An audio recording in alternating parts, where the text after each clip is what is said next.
ರಾಜ್ಯ ಕಾಂಗ್ರೆಸ್ ಸರ್ಕಾರವನ್ನ ಕೆಡವೋದಕ್ಕೆ ಏನಾದರೂ ಪ್ಲಾನ್ ನಡೀತಾ ಇದೆಯಾ ಅಥವಾ ನಡೆದಿದೆಯಾ ಅನ್ನುವಂತ ಒಂದು ಪ್ರಶ್ನೆ ಈಗ ಕಾಡ್ತಾ ಇದೆ.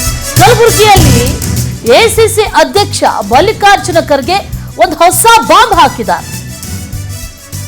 ಏನು ಅಂತಂದ್ರೆ ಇಡಿ ಸಿಬಿಐ ಇನ್ಕಮ್ ಟ್ಯಾಕ್ಸ್ ತಗೊಳ್ಳೋದು, ಹೆದರಿಸೋದು, ಎಲ್ಲೆಲ್ಲಿ ಕಾಂಗ್ರೆಸ್ ಸರ್ಕಾರಗಳಿದೆಯೋ ಅವುಗಳನ್ನ ಕೆಡವುವಂತ ಲೆಕ್ಕಾಚಾರ ಅಂದಿದ್ದಾರೆ.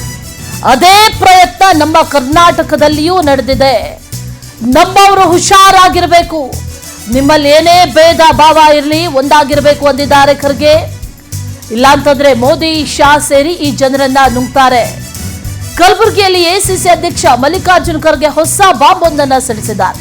ಕಾಂಗ್ರೆಸ್ ಸರ್ಕಾರವನ್ನ ಕೆಡೆಯೋದಕ್ಕೆ ಏನಾದ್ರೂ ಪ್ಲಾನ್ ನಡೀತಾ ಇದೆಯಾ ಅನ್ನುವಂತ ಪ್ರಶ್ನೆ ಅಥವಾ ನಡೆದಿದ್ಯಾ ಅನ್ನುವಂತ ಪ್ರಶ್ನೆ ಕೂಡ ಈಗ ಕಾಡ್ತಾ ಇರೋದು. ಅಂಥದ್ದೊಂದು ಸೂಚನೆಯನ್ನ ಈಗ ಮಲ್ಲಿಕಾರ್ಜುನ ಖರ್ಗೆ ಕೊಟ್ಟಿದ್ದಾರೆ.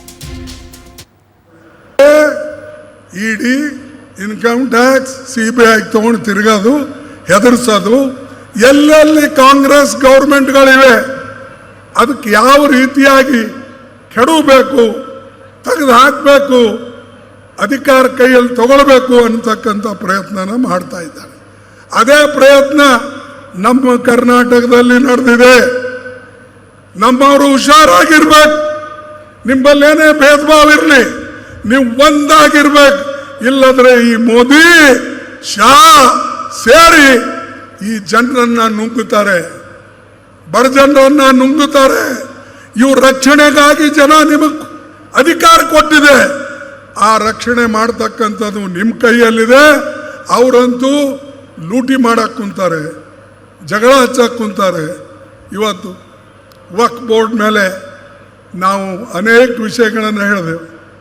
ಅರೆ ನಾವು ಇಷ್ಟೇ ಹೇಳ್ತಾ ಇದ್ದೇವೆ, ಯಾರೂ ಕೂಡ ಹೆಚ್ಚಿನ ಎಲ್ಲಾರ ತೊಂದರೆ ಇದ್ದರೆ ಅದರ ಬಗ್ಗೆ ಮಾತಾಡಲಿ.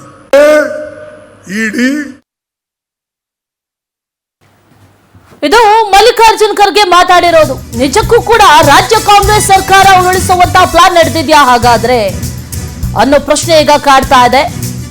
ಮಲ್ಲಿಕಾರ್ಜುನ ಖರ್ಗೆ ಈ ಮಾತಿನ ಹಿಂದೆ ಇರುವಂತ ಮರ್ಮಾದ್ರು ಏನು, ಯಾಕೆ ಈ ರೀತಿ ಹೇಳಿದ್ರು, ಮೋದಿ ಶಾ ಬಗ್ಗೆ ಹುಷಾರಾಗಿರಿ ಅಂತ ಹೇಳಿದ್ದು ಯಾಕೆ, ಸಿದ್ದರಾಮಯ್ಯ ಹಾಗೂ ಡಿಕೆ ಶಿವಕುಮಾರ್ಗೆ ಎಚ್ಚರಿಕೆಯನ್ನ ಕೊಟ್ಟಿದ್ದಾರೆ ಮಲ್ಲಿಕಾರ್ಜುನ ಖರ್ಗೆ. ನಿಮ್ಮ ಮಧ್ಯೆ 1000 ಇರಬಹುದು ಅಥವಾ ಏನೇ ಇರಬಹುದು, ಏನೇ ಭೇದ ಭಾವ ಇರಬಹುದು, ಆದ್ರೆ ಒಂದಾಗಿರಬೇಕು, ಪಕ್ಷ ಅಂತ ಬಂದಾಗ ಒಂದಾಗಿರಬೇಕು ಅನ್ನುವಂಥ ನಿಟ್ಟಿನಲ್ಲಿ ಒಂದಷ್ಟು ಸೂಚನೆಯನ್ನ ಈಗ ಮಲ್ಲಿಕಾರ್ಜುನ ಖರ್ಗೆ ಕೊಟ್ಟಿರೋದ್ರಿಂದ ಇದರ ಹಿಂದೆ, ಈ ಮಾತಿನ ಹಿಂದೆ ಇರುವಂತ ಅರ್ಥ ಏನು, ನಿಗೂಢ ಅರ್ಥ ಏನು ಅನ್ನುವಂಥ ನಿಟ್ಟಿನಲ್ಲಿ ಒಂದಷ್ಟು ಚರ್ಚೆಗಳಾಗ್ತಾ ಇದೆ. ಮತ್ತಷ್ಟು ಡೀಟೇಲ್ಸ್ ಅನ್ನ ನೀಡ್ತಾರೆ ನಮ್ಮ ಪ್ರತಿನಿಧಿ ಆನಂದ್. ನೇರ ಸಂಪರ್ಕದಲ್ಲಿ ಜಾಯ್ನ್ ಆಗ್ತಾ ಇದ್ದಾರೆ. ಆನಂದ್, ಖರ್ಗೆ ಆಡಿರುವಂತ ಒಂದು ಮಾತಿದೆಯಲ್ಲ, ಅದರ ನಂತರದಲ್ಲಿ ಒಂದಷ್ಟು ಊಹಾಪೋಹಗಳು, ಒಂದಷ್ಟು ಸಂದೇಹಗಳು, ಒಂದಷ್ಟು ಚರ್ಚೆಗಳು ಎಲ್ಲವೂ ಕೂಡ ನಡೀತಾ ಇದೆ. ಆಕ್ಚುಲ್ ಆಗಿ ಅವ್ರು ಹೇಳಿದ ಅರ್ಥ ಏನು, ಜೊತೆಗೆ ಯಾರಿಗೆ ಹುಷಾರಾಗಿರೋದಕ್ಕೆ ಹೇಳಿದ್ರು, ಏನೇನು ಹೇಳಿದ್ರು, ಅದರ ಅರ್ಥ ರಾಜಕೀಯವಾಗಿ ಏನ್ ಹೇಳಲಾಗ್ತಾ ಇದೆ, ಡೀಟೇಲ್ಸ್ ಅನ್ನ ಕೊಡೋದಾದ್ರೆ ಆನಂದ್.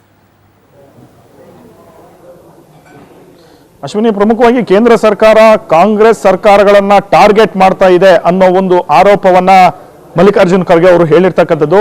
ಎಲ್ಲೆಲ್ಲಿ ಕಾಂಗ್ರೆಸ್ ಸರ್ಕಾರಗಳು ಇದೆಯೋ ಅಲ್ಲಿ ಐಟಿ, ಇಡಿ, ಸಿಬಿಐಗಳನ್ನ ಇವರು ದುರ್ಬಳಕೆಯನ್ನ ಮಾಡ್ಕೊಳ್ತಾ ಇದ್ದಾರೆ. ಸರ್ಕಾರವನ್ನ ಕೆಡವೋದಕ್ಕೆ ಈ ತನಿಖಾ ಸಂಸ್ಥೆಗಳನ್ನ ಅವರು ತಮಗಿಷ್ಟ ಬಂದಂತೆ ಬಳಕೆ ಮಾಡ್ಕೊಳ್ತಾ ಇದ್ದಾರೆ. ಹಾಗಾಗಿ ರಾಜ್ಯದಲ್ಲೂ ಕೂಡ, ಅದರಲ್ಲಿ ಕರ್ನಾಟಕದಲ್ಲೂ ಕೂಡ ಸರ್ಕಾರವನ್ನ ಕೆಡವತಕ್ಕಂಥ ಒಂದು ಹುನ್ನಾರವನ್ನ ಹಾಕಿದ್ದಾರೆ ಅಂತ ಮಲ್ಲಿಕಾರ್ಜುನ ಖರ್ಗೆ ಅವರು ಸ್ಫೋಟಕವಾದಂತಹ ವಿಚಾರವನ್ನ ಹೇಳಿದ್ದಾರೆ. ಜೊತೆಗೆ ರಾಜ್ಯ ಕಾಂಗ್ರೆಸ್ನಲ್ಲಿ ಕೆಲವು ನಾಯಕರ ನಡುವೆ ಇರ್ತಕ್ಕಂಥ ಭಿನ್ನಾಭಿಪ್ರಾಯದ ಬಗ್ಗೆನೂ ಕೂಡ ಅವರು ಪರೋಕ್ಷವಾಗಿ ಮಾತನಾಡಿದ್ದಾರೆ. ನಿಮ್ಮಲ್ಲಿ ಏನೇ ಒಂದು ಭೇದ ಭಾವ ಇದ್ರೂ ಕೂಡ ಅದೆಲ್ಲ ಪಕ್ಕಕ್ಕಿಟ್ಟು ಒಗ್ಗಟ್ಟಾಗಿರಬೇಕು, ಆಗ ಮಾತ್ರ ಸರ್ಕಾರವನ್ನ ಉಳಿಸ್ಕೊಳ್ಳೋದಕ್ಕೆ ಸಾಧ್ಯ ಅನ್ನೋ ಒಂದು ಮಾತನ್ನು ಹೇಳಿದ್ದಾರೆ. ಆ ಮೂಲಕ ಸಿಎಂ ಡಿಸಿಎಂ ಇಬ್ಬರಿಗೂ ಕೂಡ ಒಗ್ಗಟ್ಟಿನ ಪಾಠವನ್ನ ಖರ್ಗೆ ಅವರು ಮಾಡಿರ್ತಕ್ಕಂಥದ್ದು. ಜೊತೆಗೆ ಈಗಾಗಲೇ ಸಿದ್ದರಾಮಯ್ಯ ಅವ್ರ ಮೇಲೆ ಒಂದು ಇಡಿ ತನಿಖೆಗೆ ಮುಂದಾಗಿರ್ತಕ್ಕಂಥದ್ದು, ಈಗಾಗಲೇ ಡಿಕೆ ಶಿವಕುಮಾರ್ ಅವರನ್ನ ಇಡಿ ತನಿಖೆಗೆ ಒಳಪಡಿಸಿ ಅವರನ್ನ ಜೈಲಿಗೆ ಹಾಕ್ತಕ್ಕಂಥ ಒಂದು ಕೆಲಸನೂ ಕೂಡ ಆಗಿತ್ತು. ಹೀಗಾಗಿ ಎಲ್ಲೆಲ್ಲಿ ಪ್ರಮುಖ ನಾಯಕರು ಇದ್ದಾರೋ, ಎಲ್ಲೆಲ್ಲಿ ಕಾಂಗ್ರೆಸ್ ಸರ್ಕಾರಗಳಿದೆಯೋ ಅಲ್ಲಿ ಪ್ರಮುಖ ನಾಯಕರನ್ನ ಟಾರ್ಗೆಟ್ ಮಾಡಿ ಪಕ್ಷವನ್ನ ದುರ್ಬಲಗೊಳಿಸ್ತಕ್ಕಂಥ ಒಂದು ವಿಚಾರ ಮಾತ್ರವಲ್ಲದೆ ಆ ಸರ್ಕಾರವನ್ನ ಕೆಡವತಕ್ಕಂತ ಒಂದು ಹುನ್ನಾರವನ್ನ ಹಾಕಿದ್ದಾರೆ. ಎಲ್ಲರೂ ಕೂಡ ಎಲ್ಲ ಒಂದು ಭೇದ ಭಾವವನ್ನ ಮರೆತು ಒಗ್ಗಟ್ಟಾಗಿರ್ಬೇಕು ಅನ್ನೋ ಒಂದು ಕಿವಿ ಮಾತನ್ನ ಇವತ್ತು ಖರ್ಗೆ ಅವರು ಹೇಳಿರ್ತಕ್ಕಂಥದ್ದು. ಹಾಗಾಗಿ ರಾಜ್ಯ ಸರ್ಕಾರನು ಕೂಡ ಈ ಒಂದು ತನಿಖಾ ಸಂಸ್ಥೆಗಳ ದುರ್ಬಳಕೆ ಏನಿದೆ, ಈ ದುರ್ಬಳಕೆಯನ್ನು ವಿರೋಧಿಸಿ ಹೋರಾಟ ಮಾಡಬೇಕು ಅನ್ನೋ ಒಂದು ಸೂಚನೆಯನ್ನು ಕೂಡ ಖರ್ಗೆ ಅವರು ಕೊಟ್ಟಿದ್ದಾರೆ. Ashwini. Okay, right Anand, thank you ಡೀಟೇಲ್ಸ್ಗೆ.